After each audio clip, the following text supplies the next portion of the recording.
Hea vaataja, täna suurel reedel kohtume me oma mõtetes meie õnnistegija, päästja risti all.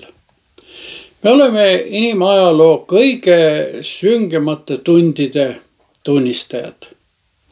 Need on tunnid, mil pimedus katab maa, et lõpuks võiks särada päästmise hommik. Kuid kuulakem, kuidas sellest meile räägib evangelist Matteus 27. peatükis 45. kuni 56. salmini. Keskpäeval aga tuli pimedus üle kogu maa kuni kella 3 pärast lõunat. Kella 3 paiku aga kisendas Jeesus valju häälega: Eli, Eli, lema sabachthani. See tähendab: mu Jumal, miks sa mu maha jätsid. Aga mõned seal seisjast laususid seda kuuldes: see hüüab Eeliat appi. Ja kohe jooksis üks nende seast ja võttis äädikaga immutatud käsna, pistis selle roo otsa ja pakkus talle juua. Aga teised rääkisid: no olgu, eks me näe, kas Eelia tuleb teda päästma. Jeesus aga kisendades taas valju häälega heitis hinge ja näe, templi vahevaip kärises ülalt alla 2 ja maa värises ja kaljud murdusid ja hauakambrid avanesid ja ärkas üles palju magama uinunud pühade ihusid ja need tulid hauakambritest välja ja läksid pärast tema surnust üles äratamist pühasse linna ja paljud said seda näha. Aga kui väeülem ja need, kes koos temaga Jeesust valvasid, nägid maa värisemist ja seda, mis sündis, lõid nad väga kartma ja ütlesid: tõesti, see on Jumala poeg.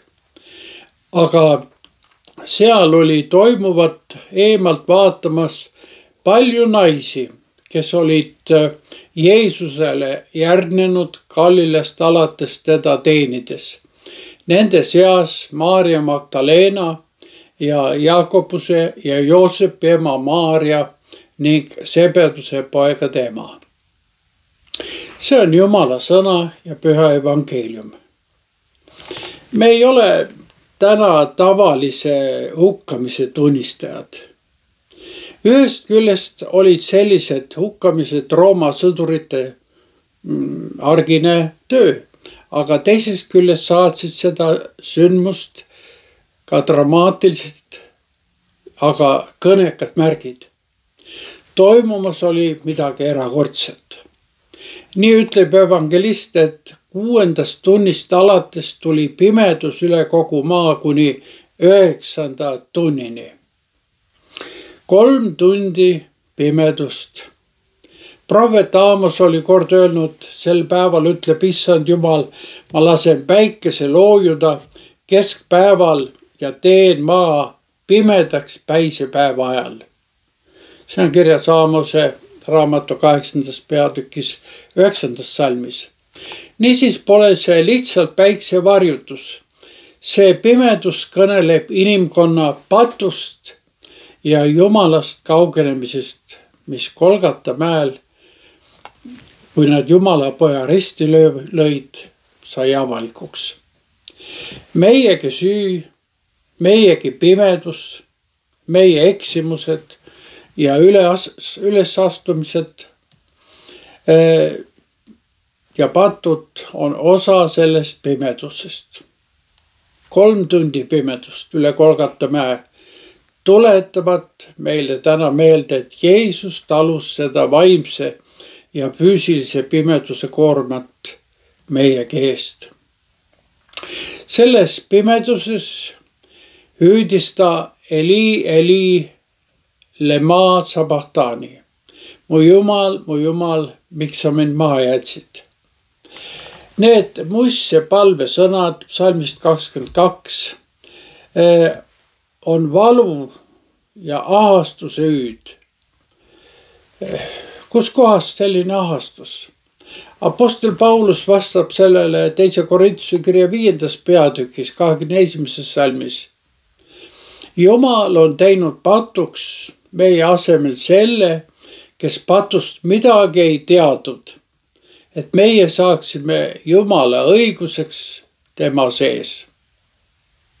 Sõbrad, need sõnad ei kõlanud Jeesuse enda valu pärast, vaid ka meie valu pärast, et me kunagi ei peaks kogema sellist Jumalast lahutatust.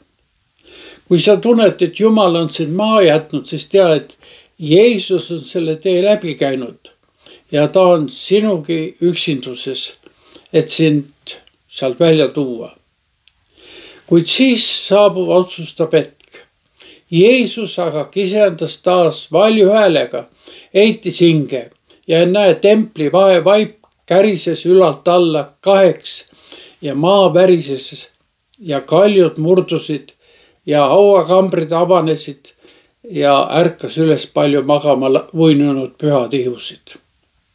Ja see hetk on nõnda kirjeldatud, sel hetkel Jeesus heitis hinge. Templi eesriie, mis eraldas pühimast paigast, kärises kaheks. Enne seda pääses pühamasse paika vaid ülempreester kord aastas. Nüüd on see kõigile võimalik. Nii võis Hebra kirja autor aastakümneid hiljem öelda, vennad, et meil on siis Jeesuse vere varal julgus sisse minna kõige pühamasse paika. Selle tee on ta meile avanud uuena ja elavana vahevaiba, see on oma ihu kaudu. Nõnda on öeldud Hebra kirja 10. peatükis. See, mis varem oli võimatu, on Jeesuse ohvri surma läbi võimalikuks saanud. See on otsene ligipääs Jumalale. Me ei vaja enam vahemehi ega vaheriideid, vaid me võime otse Jumala juurde tulla.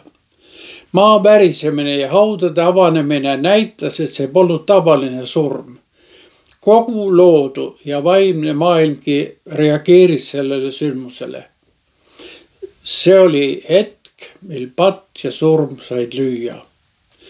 Kui loodus ja vaimumaailm reageerisid, siis pidi Jeesuse surm ristil ka teistesse tunnistajatesse midagi jätma, midagi neis esile kutsuma.